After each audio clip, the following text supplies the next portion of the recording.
Hey, what's up, everybody? This is Winslow, and that is Carlos, and we are the Creative Whole. So how's everyone doing tonight? Hope everything's going good, good and great. Good and Because great. we're doing good and great. That's right. You know what I'm saying, Carlos? You doing good I and know great? what you're saying. I'm doing I good and like that. great. God is good, man. God is good. Yes, he is. Can't He is complain. always good. Always good. So, one thing that I want to kind of touch on before we get into this is we are actually doing a new book. So the new book this Yay. week, yep, new book this week, John Mark Comer, the the ruthless elimination of hurry. So within this book, he pretty much touches on, well, they touch on 9 key ideas for this book. So the first one is how Pastor John Mark Comer realized that being too busy was destroying his health, relationships, and his connection to his faith. 2 is hurry is a threat to our emotional well being and spiritual life. 3 is about how new technologies have fundamentally altered our relationships to time and made us busier. 4, trying to do everything and be everywhere in unrealistic and is making us exhausted. 5, to have meaningful, unhurried spiritual lives, we need to emulate Jesus's lifestyle. 6, make sure to create time for silence and solitude every day. 7, take a day off every week to rest and worship. 8, by consuming less and sharing more, we'll have more time for the things that really matter. And number 9, slow down your life and make it less efficient to attain more peace of mind. So, Carlos, Yes, sir. what's up? Yes, sir. How's everything What's going? going down? Good. Not a whole lot. Good. Not a whole Pretty lot. interested in this book since I'm It's always a in a yeah. hurry. So Yes, you hopefully, are. hopefully this always makes us slow down a little bit. Maybe me slow down a Yeah. little bit. Maybe Like I everybody told you that's out there earlier, watching if you make us always. hurry, you're violating the spirit of the book. We Yes, can't have yes, that. yes. So I'm hoping everybody that checks us out, they drop us a like, subscribe. We are on Anchor, YouTube, Spotify, Castbox, Apple Podcast, Amazon Music, and Anchor FM. Is there anything else that I missed? YouTube? And YouTube. Obviously they're watching on it. That's right. But you know what? We still need to tell them about YouTube. YouTube's Yes, great. sir. You can see our Yes, faces, sir. our silly faces. That's right. But yes, I feel like this is going to be a good book. So I'm hoping you guys as well get a lot out of this book, as I have so far, and I believe that Carlos has also gotten out of this book. What do you think so Much far? needed book. Yeah, Much needed book. It's definitely making me reflect and slow down and realize that it's really easy to get taken hostage by hurry, and so you miss out on a lot in life. So it's this book is much different than some of the other books we've covered because the other ones have been like about like leadership and like even the Ryan Holiday ones on stoicism. That was more like little about the way you think. This one is like really about your practices. So this one's a little bit different than all the other books we've done. So I'm excited about that. Um, but it's very practical, and he hit some really good points that I think are very important, especially in this day and age, because we are I going so agree. fast as a society. It's scary, and I think one of my biggest fears, bro, like is looking back and seeing like my kids are getting older, and like I'm like blinking and like like I know they grow fast, but did I pay attention? Was I paying attention to my wife? Was I being present, or was I in Intentional. so much? Yeah, was I being intentional? That's what this book made me really focus on. So one of the things of the book, like the ruthless elimination of hurry, it seems a lot of times like they talk about like physical busyness, physical like in a rush type of thing. But Mhm. one thing that I was kind of thinking about is almost in in your mind, Mm-hmm. like an overthinking hurriness is also there. I feel because I feel like they're both actions. It's actions in the physical sense and actions in a mental sense, which he does bring up talk about like mental health and stuff like that. But I don't know if that's indirectly because of his physical hurriness, busyness, things like that. But one of the big things that I hope to kind of see is maybe about slowing down the hurriness in my mind. I think that's the main thing, honestly. I mean, yeah, I think it goes hand in hand. The If you're physically in a hurry, then I think yeah, your mind has to make your body hurry. Well, because But a lot of times, like, are going. I think that is the main thing is that I guess the way I pictured it is like you know how like if your timing belt is off or and stuff like it makes your RPMs can go wonky in your car, and Okay. like even though you may be going a certain speed, if your RPMs are going too high, you're out of whack, and that's the way I picture it. Like on the inside, we're running with our RPMs too high. So it's almost in a sense both Yeah. mind and physical. Hmm. Because I was almost thinking about like the thing of just my mind. I could be driving to work or something, and I'm not necessarily in a hurry. I'm probably driving a little bit over the speed limit, but that's neither here or there. But it's almost like in my mind, like I'm thinking about something and I'm trying to already come up with the solution to a problem or to an issue or to whatever the case may be. And so I'm just kicking my mind off like really fast. And since me being an overthinker, it just continues and continues and continues. And instead of that physical exhaustion, I get that mental exhaustion. Yep. I feel that. So, yeah. So, you know what? We are going to start off with the kickoff question. So, Carlos, have you ever been so busy that you got disconnected from you? Absolutely. And usually that's when I find myself. Usually the signs of that are when I'm stressed. I've said yes to too many things back to back, and before I knew it, it's kind of like, and this happened more in the past. I've gotten a lot better, um, because it caused problems in my life by going saying yes to too many things and just being on the go constantly.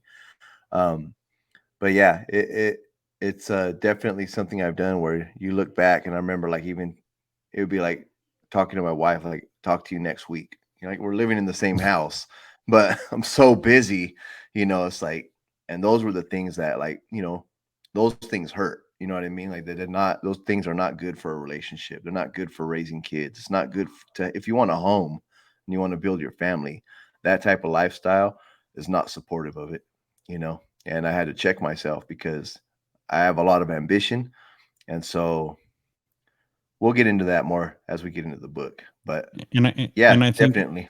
and I think a big thing is like yes, you might say yes to everything, but I would think like by knowing you, it's it's a yes to something that's meaningful, something that touches your heart.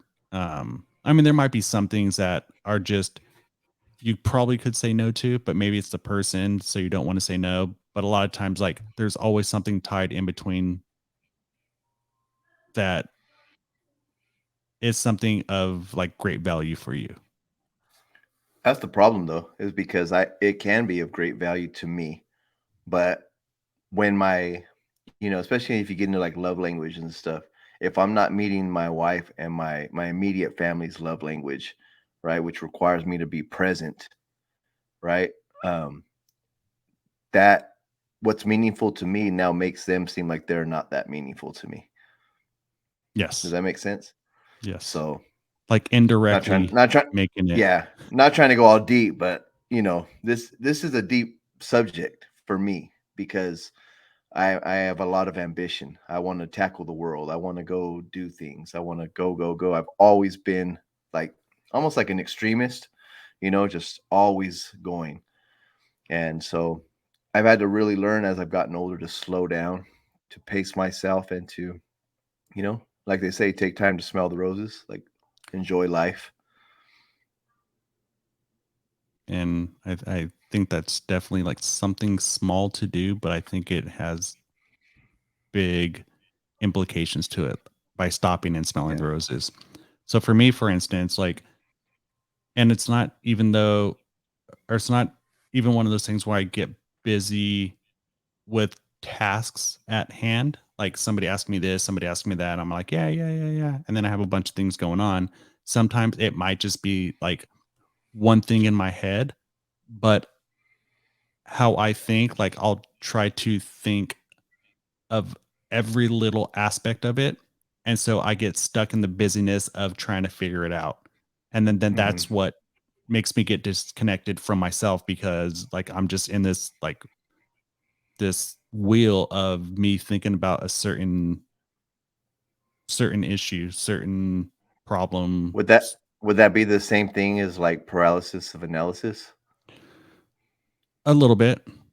Where like basically you get stuck in your head, and it's kind of like, when people like say like come back up for water, like Yeah.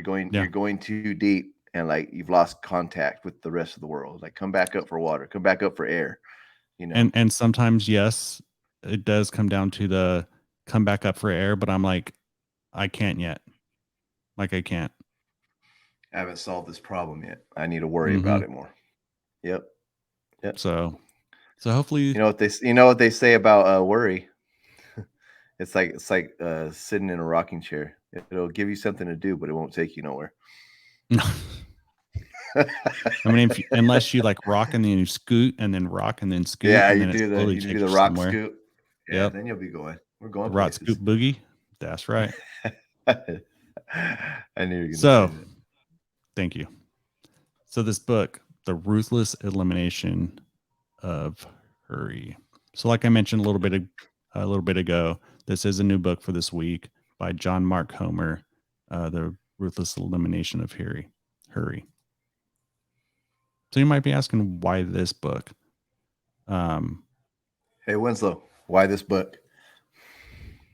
so we'll just say for me because the big thing that captured me, like when I was kind of like looking into this book, um, it was about like literally like what you're just talking about earlier, like slowing down and smelling the roses. And so and a big thing was how he was getting like mentally exhausted and stuff like that. But we'll kind of get in that here in a little bit. But this book just kind of gives us like practical ways to like slow down and live intentionally, like stop and smelling the roses, like making space for rest, reflection, relationships, and creativity, because sometimes we go too fast. And I Way too feel fast. and I feel with the hurriness. I don't even, is that a word? Hurriness? Sure, it is now. Perfect. I like that. So We know what you mean, I- right, I'm guys? like I feel like I'm a pretty creative person, but I feel like always being in a rush, always I don't know, trying to hurry up and doing whatever. And a lot of times it's like small things that I'm trying to like hurry up or whatever. But it kills my creativity. And by creativity, like being creative is something big for me. And if I just keep continuing the cycle of being rushed, being hurried, it's going to kill like what a bigger part of me is, which is being creative. And Yep, also like with relationships. And then if you hurry, like I was saying, probably lack of reflection. And I think reflection is always a good thing because you have to see maybe what you did right, what you did wrong, what you can do better. And then rest absolutely. is just good. Even Jesus rested on the seventh day. Yep. You know what I'm It's saying? Mando. It's Mando. Gotta rest. Mando, that's right. So the book starts about talking about how Pastor John Mark Homer was a victim of what he calls the hurry disease. Good old Ooh, hurry disease. that sounds Well, I crazy. guess when you hurry sounds bad and then disease makes it sound worse. So it's something definitely that's not good. So when it comes to Mark, yeah, John Mark Homer, what's with these people and three names? I was get I don't know. confused. Make them But on stand out, I paper, guess. John Mark Comer, his life looked very successful and exciting because he was a busy man running a rapidly growing church. But inside, he was exhausted and anxious. And Been there. yeah, I don't like having anxiety because what do they say? Anxiety is worrying about the future. Depression is now, anxiety is the future. Yep. Is that what the Yep. thing is? Thinking too much about the past will make you depressed. Thinking too much about the future will give you anxiety.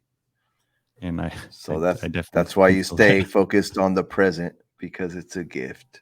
Smell the roses. Smell The the roses. roses. Or smell, I don't know. Maybe there's like some weeping The willows. yeah. I don't even Smell know the if chocolate weeping chip willows. cookies. Ooh, not sugar free though. But think about the Nah. times you felt exhausted and anxious. What was going on at the time? Were you too busy? Going too fast? Did you forget to make time to check in with yourself? Yep. So now when it talks about checking in with yourself, like, do you feel like there's a certain practice to doing that? Like, should you do that in the morning? Should you do that in the night? And check in to me is almost like a reflection point. For me, it's in the morning. I do have that practice. It's in the morning. I have my chair in my little section in my house that I go sit in, and I will pray. I will listen to worship music.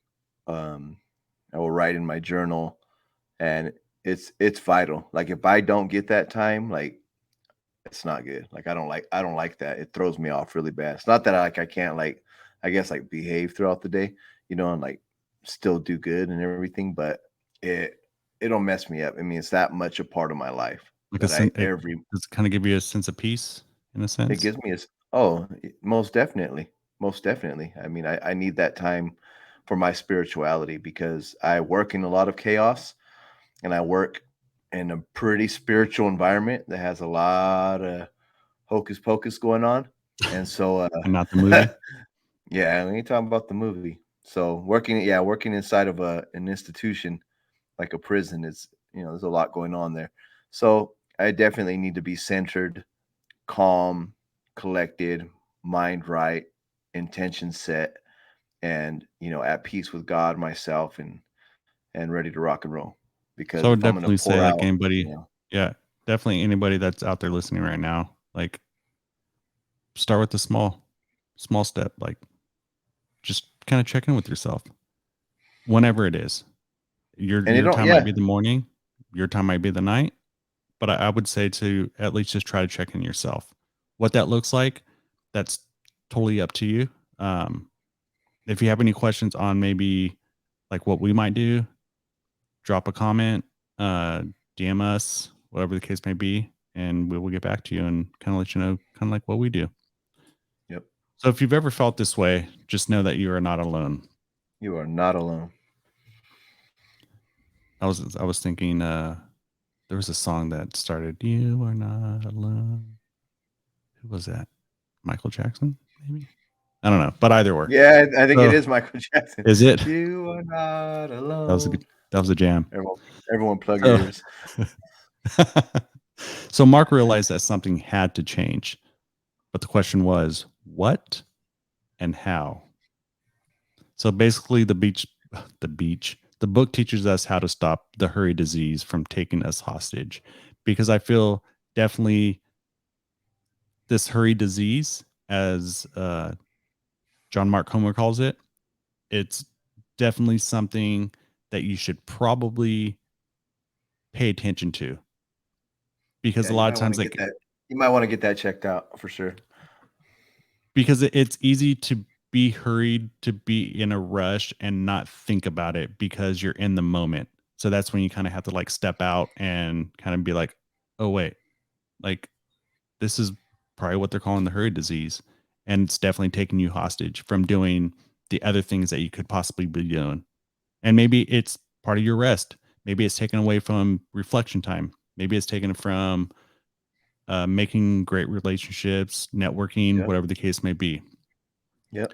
I think too, Winslow, it's like if you don't make that time, you sacrifice so much because like if you were to like, sit people down and be like, tell me are the things you care about most. It's going to be relationships. It's going to be, the people in their life. For the most part, people say it's going to be their loved ones. And Mhm. yet their priorities in their daily schedule does not reflect that. Mm-mm. So And so so that it's means good we're to caught have up in something else. so it's good to have like all that stuff like kind of line up. Yeah. Write it down. Have that alignment. Yep. Yeah. Because without it aligning to what you value, like maybe there needs to be like some sort of shift um within that. So you might be asking yourself, what is a hurried lifestyle? I know Carlos is asking himself that. And you know what, I sure Carlos? was. I'm going to let you know. You know what I'm saying? So, a hurried lifestyle is characterized by a fast pace and intense approach to things with the focus on achieving goals quickly through efficient and organized work, often resulting in a sense of urgency. And Hmm. for me, I could probably make anything a sense of urgency, unfortunately, Mm-hmm. because I can connect the dots to every little thing and make it urgent. And so that's why sometimes with myself, like I need things to be almost set because if you leave it to me, it's probably going to take me a little bit of time to figure out like what is more urgent than the other urgent thing. And for me, like when I see urgent, I think stressors. And like I'm a stress monster. That's why like I have to like get my I time love in to the do it. morning because my mind is like a tree. It just goes like everywhere, thinking about everything. Well, that's why me and you are buds because we both overthink together. You know, we have to tell each other to stop it and focus up. But Literally. and that's why we do banners in our in our podcast because we would scroll off really bad if we didn't have some type of structure. But yeah, It'd be the the tree of stress, podcasts. it'd be the tree of podcast. So yeah, a sense of urgency creates stress. So that also is another thing that for the creative whole, like dealing with creative process. Once again, stress is not a good. That's not going to be a situation that produces creativity. Stress, anxiety, any of that. Yep. For me anyway, it kind of just cuts Yeah. it.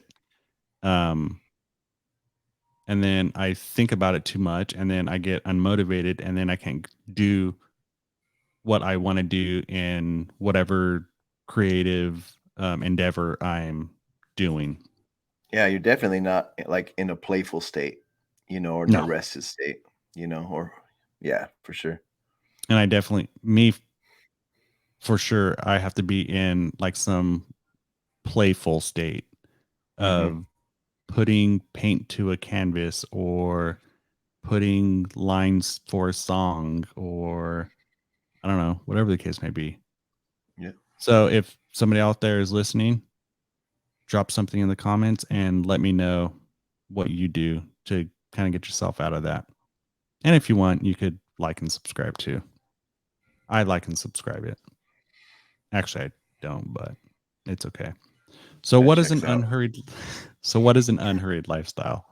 An unhurried lifestyle is relaxed, leisurely work style, open to new ideas, greater sense of balance and well-being. Well-being is very, very important. And that's just in general. And a Yep. balance. I like balance. Balance is good. But then you need to know what you need to balance out. And if you're You always know, in a rush, then it's going to be a little hard. it, yeah, it made me think of I remember one guy saying, he goes, "Oh yeah, balance. It's that thing that you cross when you're going from one extreme to the other. It's right in the middle when you're going to the other extreme. And you're like balanced for a second, and then you go back, do it again, back and That forth. makes So like, sense. yeah, I'm balanced every once in a while. That's pretty much my balance is Yeah. like that for that brief second. So I guess I have a sense of balance, a greater sense of balance I don't have, but I have a sense of balance. So how do we get to a hurried lifestyle? To an unhurried one? So think it's supposed to be how do we get from a hurried lifestyle to a unhurried one. That's right. So hurried lifestyle to unhurried one. So what did John Mark Comer, what did he realize? He realized that the Uh, answer he was looking for had been there all along in the Bible, in the Word. So a lot of times when we say Word, I'm talking about the Bible, the good book. the good book. It is a good book. It is. So he felt by following Jesus in deed as much as in word, Comer learned how to slow down, savor the world around him, and start living a much more fulfilling life. So, Carlos, let me ask you this. So, in a sense, what does following Jesus in deed as much as in word mean? I think it's actually looking at the rhythms that Jesus had, um, not just his teachings and not just trying to like obey them, but he taught through his lifestyle as well. So if you pay attention to how he moved and how he operated, he was busy. He was getting things done, but he wasn't taken hostage by hurry. And he often would, you know, didn't meet every single need because, obviously he was in a body, a human body. So he wasn't meeting every need, and he said I had places to go. So he had like a schedule that he kept, but yet you also see that he would get away from everybody and he'd go up to the mountain and he would pray and he'd get away. And like in scripture it says that Check in time. he had a place of prayer, so they knew where they could find him because he knew he had to get away. And ultimately, it's like if you're gonna do the work of the Father, you got to make sure you're connected to the Father. Because if you try to do the work of the Father without being connected to the Father, you're gonna burn out. Ministering to people, meeting needs, helping people. He's healing people, casting out devils, all this stuff that the Bible says. It's like that could be pretty strenuous if you are not operating from a place of rest. Yeah. And I think he was. I think he was operating from a place of rest. He was operating from a place of peace, and he wasn't he wasn't hurried. Yeah. Having rest, not being hurried, having that peace. I would definitely feel like that would get you a lot farther in life. And I think that all comes from, you know, according to this, by following Jesus in deed as much as in word, it came from his relationship. Because a lot of times, where does that hurry come from? Where do those stressors come from? It comes from the narrative we tell ourselves, right? Like why are we going to get ourselves worked up over something? It's because we're telling ourselves something. We're believing something that says we need to hurry. We're going to be late, and then maybe we're not conscious of it, but underneath it, or like there's some fears in there, or like what's going to happen if I don't get there on time, or what's going to happen if I don't do this, or there's a lot of different reasons. And we'll actually get into some of that at the end of this, by the end of the podcast. So, in upcoming episodes, we're going to discuss a few simple but radical practices that will get you out of the rut of the hurry disease. So, we're going to be talking about the reasons we have become so addicted to busyness and speed, how accepting our limitations can give us more possibilities, and why having more time won't make us less busy. Like you would think by having more time, it's going to make us less busy. You would think that, Yeah. Yeah, you would think but by making more money that you would have more money, but yet it seems like when you make more money, your lifestyle cost goes up, and you yeah, end up still not having the money. yep. I mean, So you is know that what? the way it works? No, that's definitely the way it works. The more you have, the more you're going to use whatever resource that is. Yep. So now we're going to go into key idea number one. Pastor John Mark Homer realized that being too busy was destroying his health, mental health, relationships, and his connection to his faith. So It's all with bad. Homer, what's up? No, I said that's all Okay. bad. Oh, yes, sir.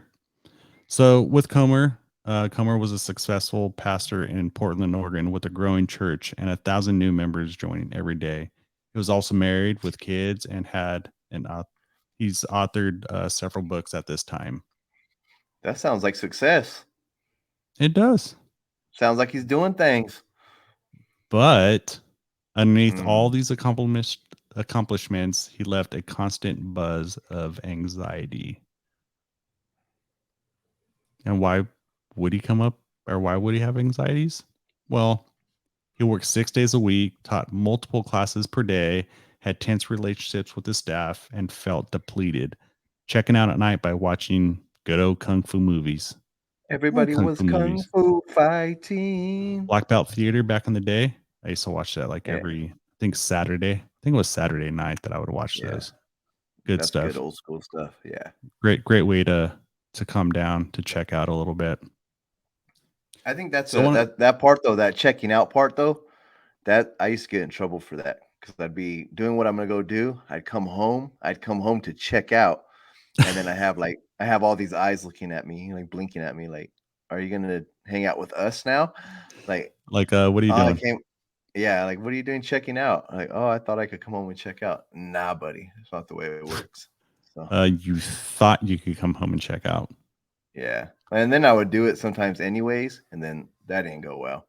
No, it never goes well. No, and then I feel all guilty because I know I'm wrong, so And then that thought would just turn into another thought, into another thought, into another thought, and Mhm. then all of a sudden it's bedtime, and now you're in trouble. Yeah, and I'm laying in my bed, I'm like, "I suck." God help me. But one of the things is that John Mark Comer, he had an epiphany one day during a London flight. Despite his successful church growth, he'd lost touch with his passion for connecting with the congregation, feeling like a trapped CEO in endless meetings. So Ugh. that kind of makes sense. Like being part of, I think what he called like a mega church, like being a CEO of it, like all you would do is probably, like you said, like endless meetings, like a meeting after a meeting after a meeting after a meeting. And his passion was connecting with the congregation, but with all this other busyness that he had, like with all these meetings, like he couldn't do what he wanted to do. It goes So back to within, that saying it goes back to that saying that, when you do good work, you get rewarded with more work. yeah. Right? And so, I mean, because if you think about it, when you go to start a church, you're like, that's for a lot of pastors, or someone who starts a business, you don't go just to stay small. You're like, hey, I want to do this. Grow. I want it to grow, right? Growing is what we think is it's a metric, a sign of success. Numbers growing, things are happening. That's a good sign. But that's where that trap comes in, right? Because good work creates more work. And then you get caught up in that cycle. Because I believe like his initial idea and his initial thing was true, which was like connecting with people. And Mhm. so with that, it's like, okay, well, I want to connect with the people. I want to get more people so then I could connect with even more people. But at some point, it's going to get so big that I guess your duties are going to be limited at this time because now there's all these other things because you grew that you're going to have to take care of, such as Yep. meetings. And now you can't do what your passion was, which was connecting pretty much with the people. Yeah, and your personal mission and why you got into it in the first place has now been officially hijacked Yeah. Hijacked by by a tasks that are bunch of necessary and tasks important, but in order to because get everything going yeah, or keep yeah, everything afloat, I should say. yeah, to So keep one of the the things that the he did, or go on. no, I was gonna say just the keeping the plate spinning. You got to keep them going so they don't fall off the stick. You know. Yep. So one of the things that he did was he bravely resigned, telling the church leadership he wanted to become a pastor of a small inner city church in Portland. His resignation was accepted, gaining him his freedom. How much freedom? Probably a lot more than wanting to be in a bunch of meetings all day long. So he crashed for 6 months due to exhaustion and stress. Because I'm guessing starting this small inner city church, he probably worked his tail off and got exhausted, got stressed. But luckily, he gradually recovered emotionally and spiritually by spending time with his family, therapy, and leisure activities. Because sometimes being stuck in the mind of busyness, hurriness, um, you do lose touch with like spending time with the family and other leisure activities that could kind of help you keep yourself going back to the whole thing of being balanced. Um, Yep. Healthy. yeah. And without that, like you're going to go into not so much of a big rat wheel. Now you're going to just be in a smaller rat wheel, but it's going to pretty much eventually maybe turn out the same. And you're going to be right back where you were. So he decided like therapy, doing leisure activities, spending more time with the family. That was like his, I would feel like that would be like kind of his getaway from all his other things that he had to be doing. So he transitioned from leading a mega church to becoming a pastor of a small inner city church, valuing emotional and spiritual well being as a true definition of success. That part. That part. The Relationships. true the true definition of success. I Mm. think if you don't have that, really figured out, you can you could end up somewhere that you never intended to go. It reminds me too of they saying you climb the ladder to success, and like you work really hard and you like invest all these years climbing the ladder to success, and you get to the very top only to find out your ladder was leaning against the wrong roof. And you're And like, so oh, it's because you believe the lie. You believe the lie that this American dream, and it's like the way the our culture is set up. It's like, especially, and we'll get into it more in the other episodes. Get into technology, you get into all these things that just pull you. People have constant access to you, and you're just busy, busy, busy, and the culture just sucks the life out of you and the bad thing is if you let it. sometimes you can look at somebody else's point of view of being success, and that's what you feel like success is because maybe you heard it from a few people. So if a few people say it, then that means that it's gospel, even though it's not, even though that's just their idea of success or what they believe to be success. But in this aspect, success is having that emotional and spiritual um, well-being. Balance. Yep. Like you have to have that balance.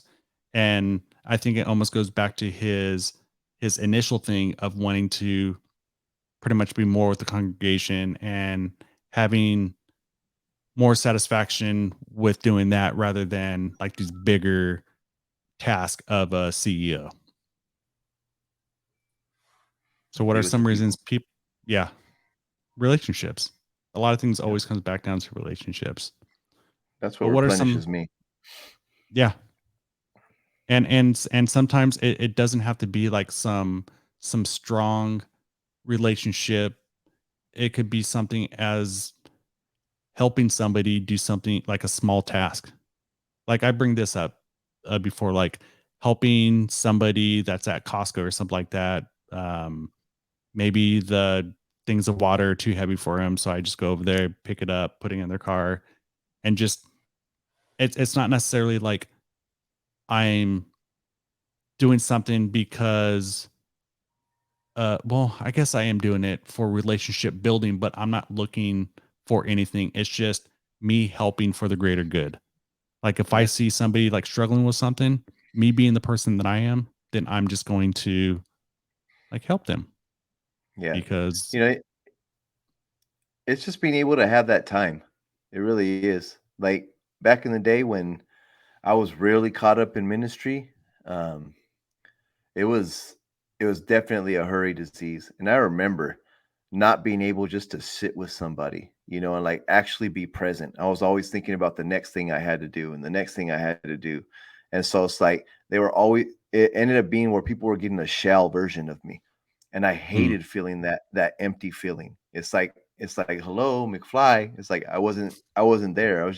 I was saying the right things, and it's not that I didn't care. It's just I got other things to do, So do things almost and become robotic? very, very habit and just fast paced. And so you couldn't be present. And so like, especially when you're involved in ministry, and it's crazy because you can go like from a funeral, which is sad, for the most part. A lot of times they're very sad, and then go to a wedding right after that, Yeah. where it's like rejoicing, and then you're like, going and praying for a baby, or then doing a hospital visit. And so it's like all these crazy type of Different context and emotions. situation and different emotions. And so it's like, and you're doing that, going through all these different emotions with different situations, and you're in a hurry. And probably a lot of those people are in different places in their life. Yes. So you have to judge on what you need to say, how you need to present it, and everything like that, Yeah. along with You're everything burning. else that you're doing. Yes. Yes. So you better make sure that you're making time to replenish. If not, Yeah. you burn out. So what are some reasons people are taken hostage by hurry? Well, there's So how 10 many reasons we reasons. got? Oh, We 10. got 10. We got 10 10 of reasons them, we bro. get stuck in the trap of hurry. So number 1, pressure to succeed. People may feel pressure to succeed in their careers or other areas of life, which can lead to a hurried lifestyle. Mm. Definitely see that one. Yes. Definitely see that one. And a lot of times You there ever is that pressure to succeed. And I don't know if some of it's brought out by like what others see in like social media, maybe people that they know, even people that they don't know. Like, oh, well, they're 20 and look at all the stuff that you're doing. And we're thinking right. like, oh, we're in our 40s and we're not even doing that. But Yep. it's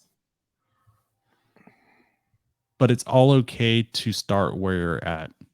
And success is what you, not somebody else, define success as.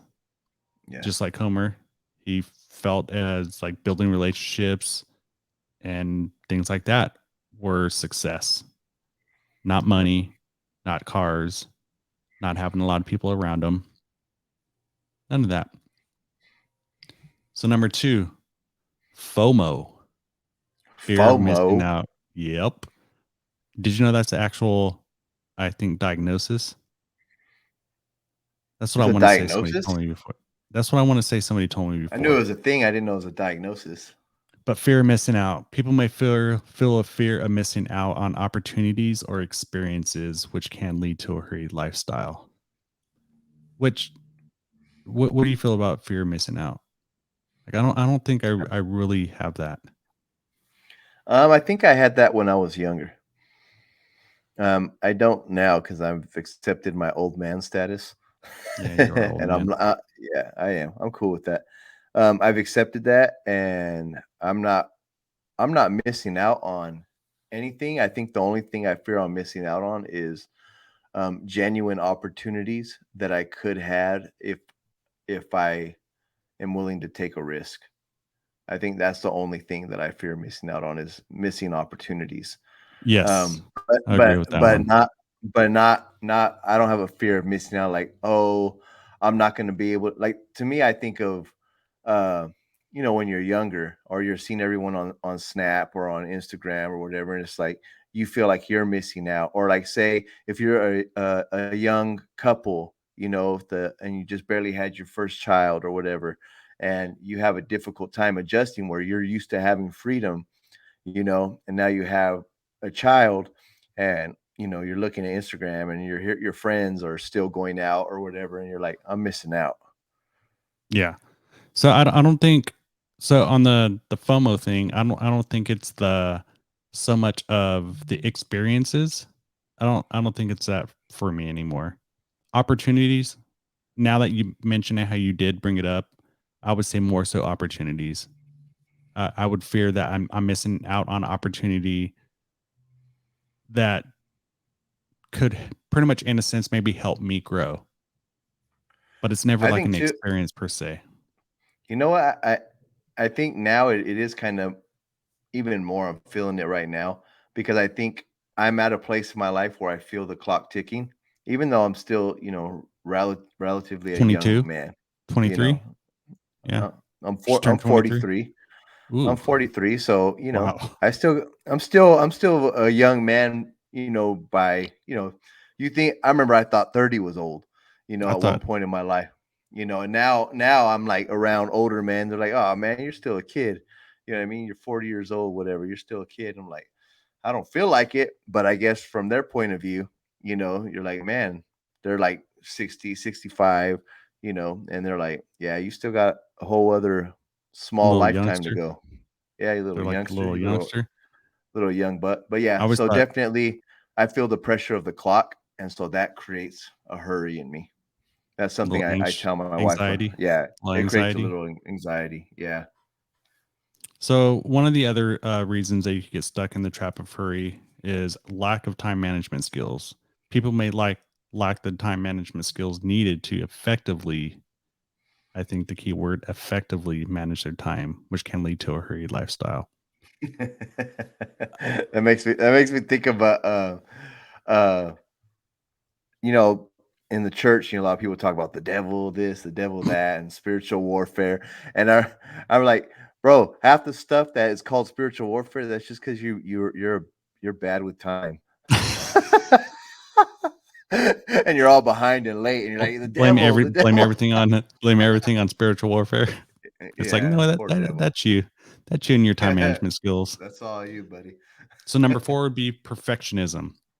People may strive for perfection in their lives, which can lead to a hurried lifestyle. The, my only thing with this is I tried to know that nothing is going to be perfect, even though what I do at times, I feel like I should already be perfect. And so sometimes it gives me like anxieties. For instance, this past weekend went golfing. Okay. So I haven't golfed for like months, maybe even a year or something. But when I'm hitting the ball, like I hit it and I'm like, ugh, because I'm thinking like I should already be hitting like a pro, even though I hardly ever go golfing, but I feel like I should hit like a pro. But then like my friends that are with me, they're like, oh, that was a good shot. And I'm like, it could have been over there. And then I'd be happy. But it's like I'm trying to perfect something that I've never even put pretty much enough time and effort into in order to be Right. perfect at it. Yeah. And it's That's just bad like, expectation. and then I just start hurrying up my swing and everything because I'm just like, ugh, I'm already done with this. So number 5, fear of failure.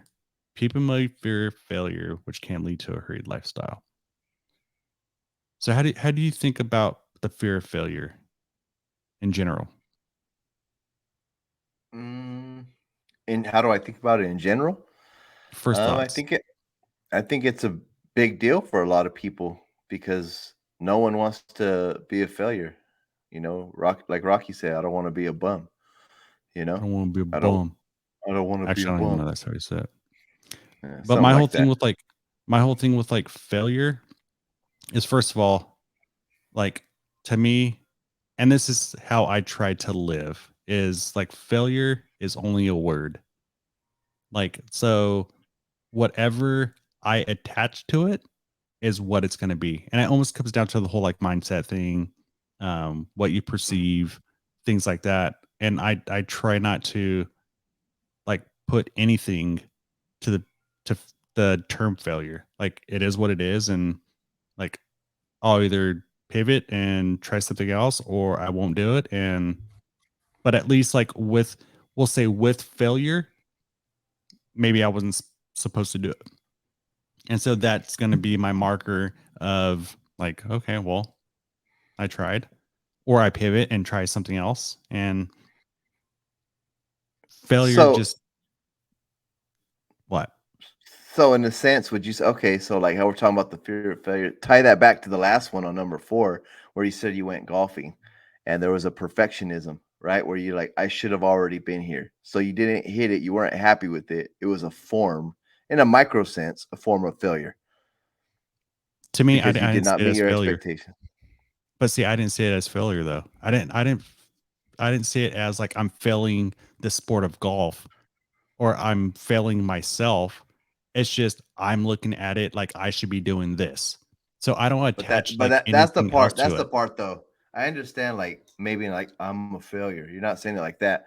But the point of uh you had a standard and you failed to meet the standard in your head. That's why you said I should. That word should carries, Okay. carries baggage with it. You see what I'm saying? I see what you're saying.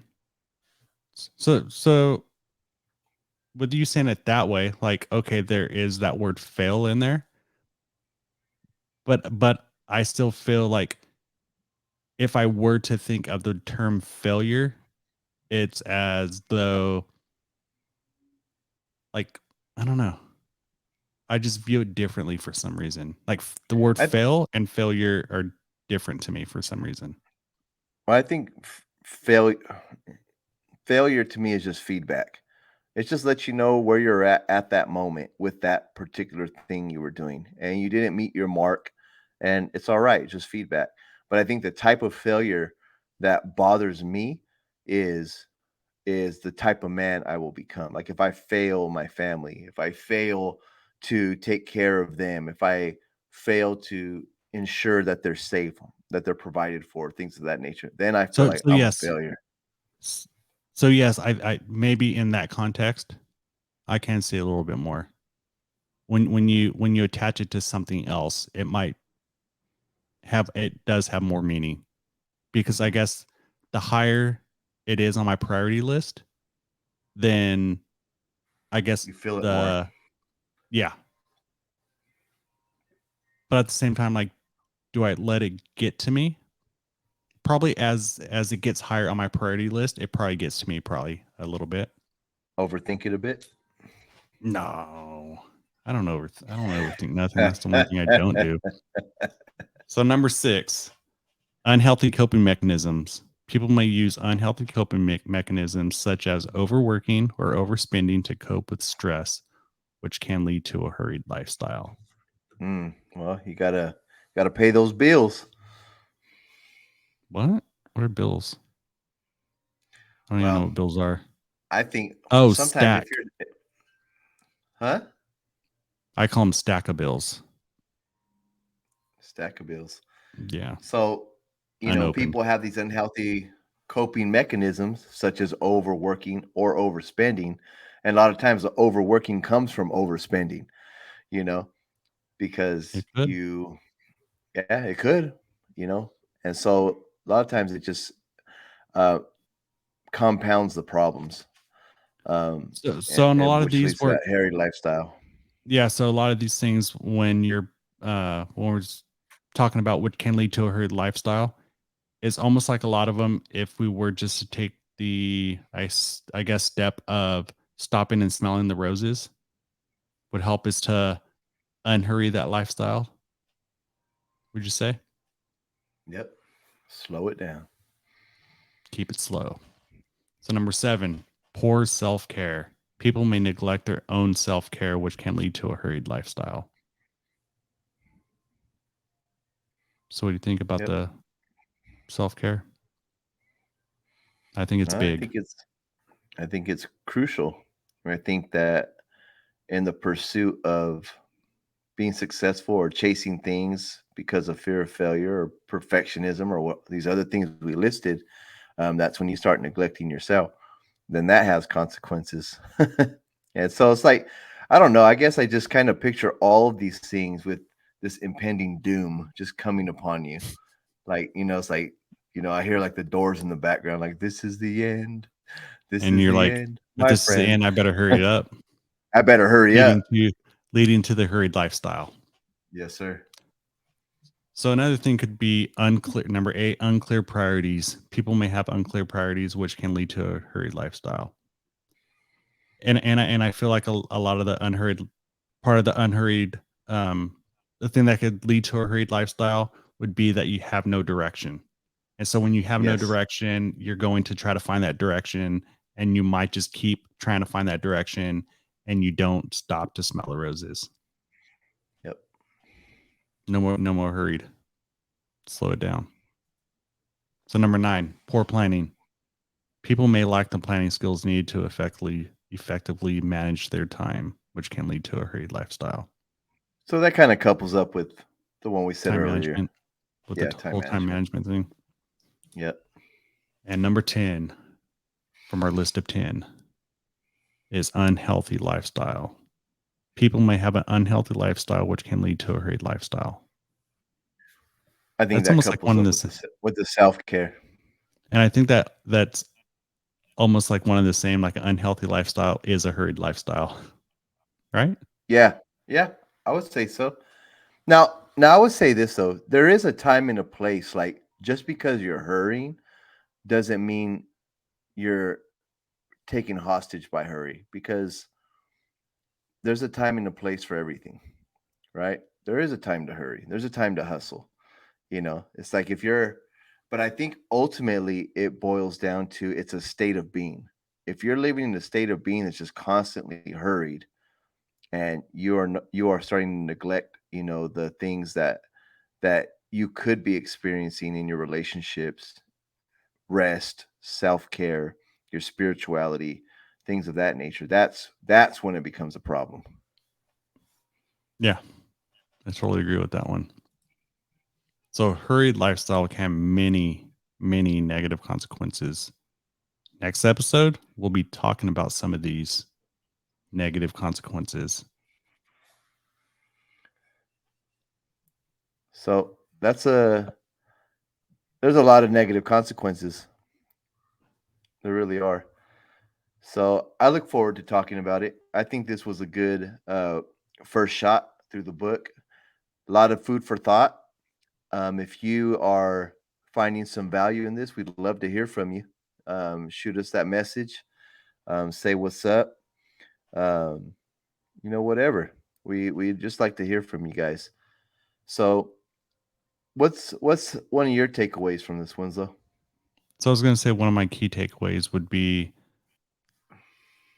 like at any point, if it feels that you are rushing yourself, being in a hurried position, to just stop in the sense of like stopping to smelling the roses.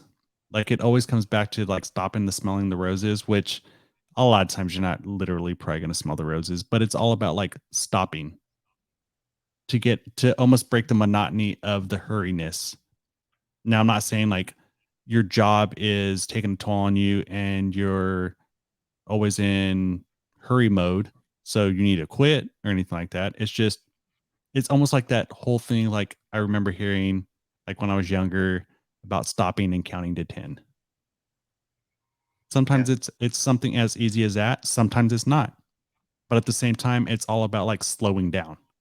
Slowing tap your down. brakes. Yep. And the big thing is like what Carlos was saying, like having that reflection time, either if it's in the morning, at night, during your day, during your lunch, during your break, just seeing what is there and what you can do to slow it down a bit so you don't Yep. get into the habit of everything is in a rush, because that's where I think a lot of your mental brain power can slow you down. Yep. Yep. What about you? What you got? I, I think my key takeaway is my self-talk. Oh yeah. And it basically boils down to that if it's meant to be and if it's for me, I don't have to be in a hurry. You know what I'm saying? Like if I'm not being responsible, taking care of my commitments and obligations, that's something totally different. Like that's just being irresponsible. But like if it's something internal and like I'm getting myself worked up or you know allowing it to become a stressor, I just got to revisit. Like if it's for me, I don't have to chase it. I don't have to you know push myself to the limit. So that's my takeaway. I like the self-care. Yeah. Self-care is good. So once I hear the again, music. that's right. Once again, thanks for joining us on another episode of the Creative Whole Podcast. So make sure, hopefully, you check us out next week. We will be going into part 2 of the Ruthless Elimination of Hurry by John Mark Comer. Or is it John Mark Homer? Comer. So we will see you next week. Make sure you drop a like, drop a comment, hit subscribe. And Only we if you will like it, though. see you next week. Peace. Peace. Have a good night. Have a blessed night. Stay safe. Peace out. God bless you guys. God bless you.